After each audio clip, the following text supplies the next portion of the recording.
What I'm saying is it was a nice change. Here I am doing a different science fiction show. I'm wearing a different spacesuit, right? I'm not a hologram this time. I'm a real human. Although arguably the doctor was a lot nicer a human than Richard Woolsey was. So what was fun was to have it be a really qualitatively different experience, to have it be entirely different.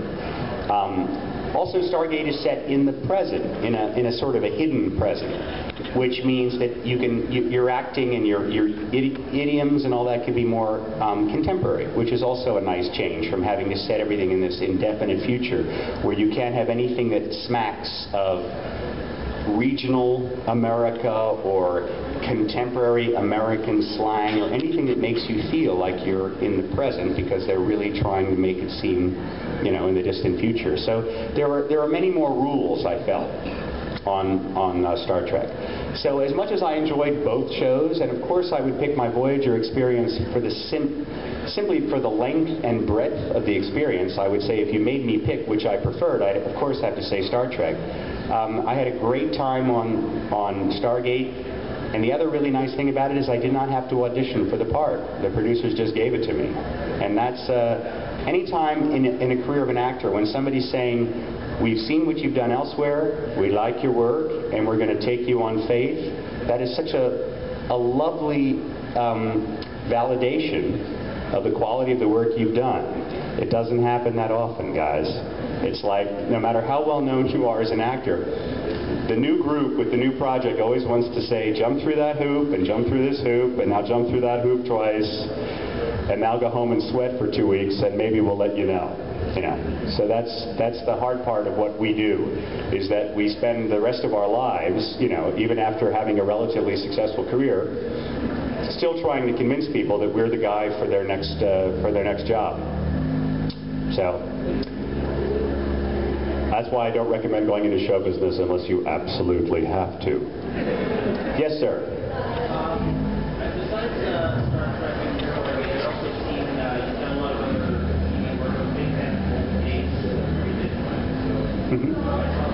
So, aligned and making sure.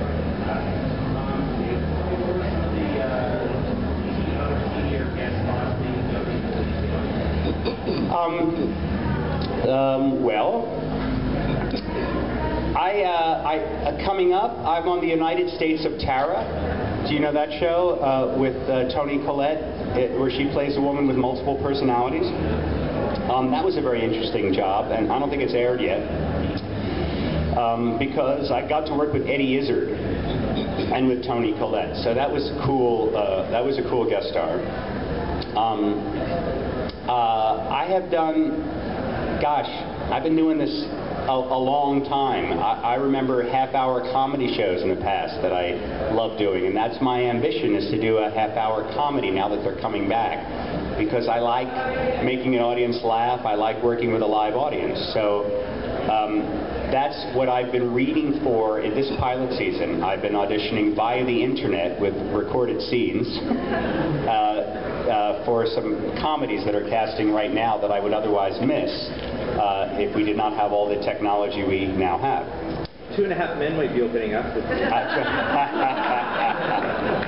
Yeah, I don't think that they're necessarily going to cast me as the next Charlie Sheen, and frankly, it probably is good for both of us. But I would like to be on The Big Bang Theory. I think that show's great.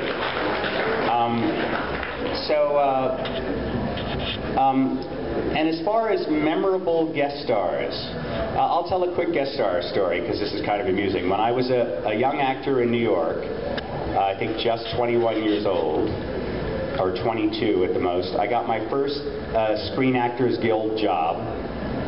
It was an episode of the original Kojak series with Telly Savalas. Do you remember Kojak? Telly Savalas with his shaved head? And I had to play a kid, a wise guy kid, whose father was a friend of Kojak's, and this kid was acting like a bad boy, and Kojak had to kind of straighten him out. So I had this scene. It was a 2-part episode. It was a big guest star to get for my first job. And I had the scene where I had to come into my father's restaurant and yell at Telly Savalas, who was sitting having dinner. I had to scream at him. I had a big speech where I told him off. And during the last rehearsal, right before we filmed it, a little tiny bit of spit came out of my mouth and landed on the top of his head. Telly Savalas, for those of you who didn't know, had a completely shaved head. So he's a little below me, sitting at a table, and I'm mesmerized by the glistening glob of spit on his head. And I'm scared, because he's the big star of the show, and I'm this nobody kid, and I've just got a little spit on his head, and I'm thinking, what do I do? What's the protocol here? Do I wait for it to air dry, or do I buff it out? And I just sort of stared at it. He never did anything, and eventually I guess the spit must have dried up because I forgot about it. But that moment of panic, I just spit on the star of the show, that never goes away. Any other questions? Yes. For your character on Stargate Atlantis, what was going to be his future, and how did he end up to your appearance on Stargate Universe? Well, the question was, my character, Richard Woolsey, on Stargate Atlantis, what was his future supposed to be at the end of Atlantis, and how did he happen to end up on Universe? Well, we do sign a non-disclosure agreement. Now, I know that the show has since been canceled, so probably no one's going to come after and smack me around if I give away any secrets, but as you know, Atlantis was canceled when it didn't expect to be canceled, so we didn't really we did a season finale, but we didn't know it was going to necessarily be the finale of all the stories. You know, as you know, or you may know, there's an Atlantis 2-hour movie script, which was budgeted, written. I was told the story, and we were supposed to shoot it, and MGM has had tremendous financial troubles. I cannot believe that MGM will let such a valuable franchise, the second most valuable science fiction franchise on television, dollar-wise, because remember, SG-1 holds the record for the most years of original science fiction programming, 10 seasons. So I can't believe they're going to let it lapse. But it may take another year or two, and with the financial reorganization of the studio and all that, for them to wake up and go, we can't let Stargate, you know, lapse into oblivion. We must reinvigorate the brand name. And how they'll do that, I don't know. With regard to what I do on the upcoming universe, I probably shouldn't talk about it, other than to say, which you probably already know, that David Hewlett and I are both on the show. It was wonderful and hilarious to work with him again. He really cracks me up as much as any actor I've ever worked with. We also did a sci-fi movie that we shot in Bulgaria called Morlocks, where he and I are the two male leads in that. And again, I laughed so hard. I was colder in Bulgaria, even though it's not as cold as Winnipeg, but I was less prepared for the cold. And also, we shot the movie mostly indoors on an unheated soundstage, which was colder than it was outside. So, and to the great credit of the wardrobe department of Beethoven Saves Christmas, they're geniuses at keeping us warm. The way they layer the clothes, and with all the hot shots they put in, all those pads that heat up in your clothing, your shoes, your gloves. They've taken very good care of us. Not necessarily the case in Bulgaria with David Hewlett, where we almost froze to death. But laughing at David Hewlett's jokes was the only thing that warmed my body up. So he's a great guy, and I do really hope that we will someday do an Atlantis movie. I think it's definitely possible that they'll either do an Atlantis movie or sort of a Stargate general movie where they mix the casts on some special mission. You know what I mean? I think that I know we haven't heard the end of the Stargate franchise on television. I just don't know exactly when the next chapter will begin. One more question.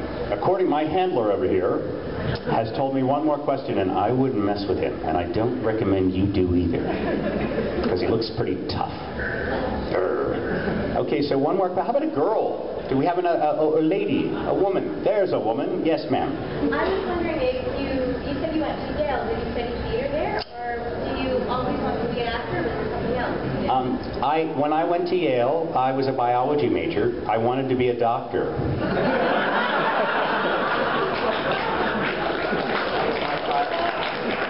My childhood ambition was to be a doctor. And now I don't regret the way things have turned out, because being a television doctor, I don't have to carry malpractice insurance. Although I've seen a lot of actors who I think should have to carry malpractice insurance. And, you know, it was a childhood ambition. I don't regret not having become a real doctor, but one wonderful thing about being a doctor, in addition to the great thing that you're helping other people, and you know, and that's the most important thing, of course, that you're dedicating your life to preserving the health of your fellow man. But the other great thing about being a doctor is that when you hit your middle 50s, you're still in your prime, usually, as a doctor, you know, through retirement.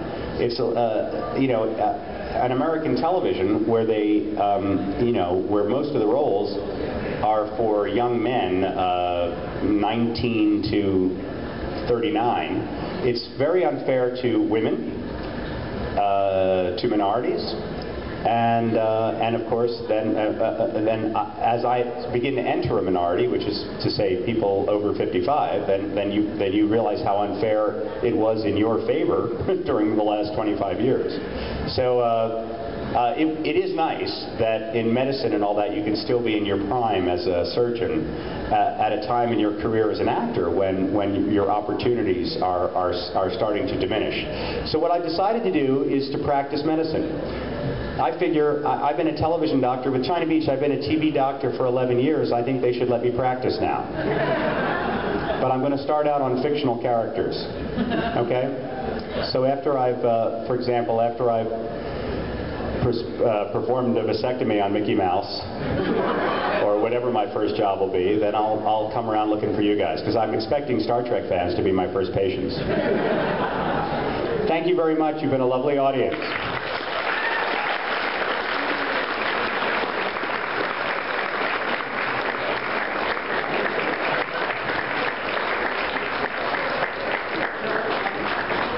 I did not do. I could have auctioned something for the benefit of a local charity. I brought it up here.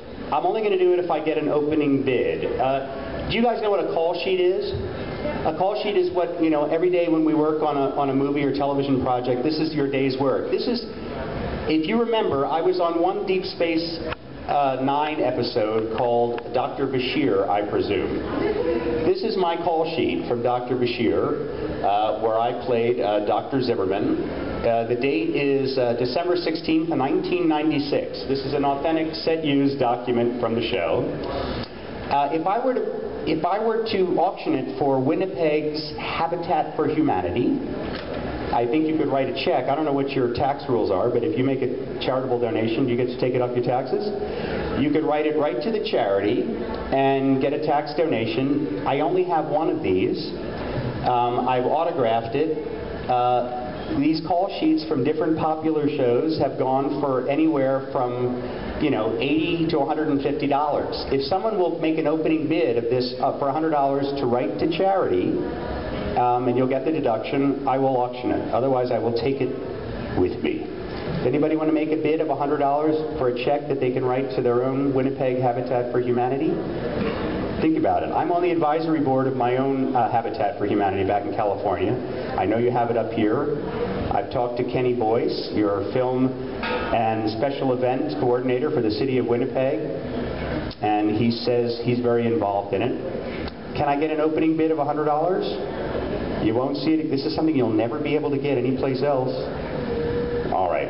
I tried. Wait a minute. You want to make the bid? Yay. This gentleman here has bid $100. So, since it was so hard to get 100, I don't think anybody's going to bid 110. But does anyone want to bid 110? You did? You bid 110? You guys are just slow movers, right? But then once you move, you move. All right, I have $110 for Winnipeg Habitat for Humanity. Do I hear 120? I do? I got a nod. 120. You two guys just want to go and beat each other up over there? I got 120 for a very good cause. I'm very delighted from both of you. I think it's really nice. But I'd be slightly more delighted with 130. Do I hear 130? I have 120. How about 125? Do I hear 125? I've got 120 going once. have 120 going twice. I have sold it for 120. Thank you all.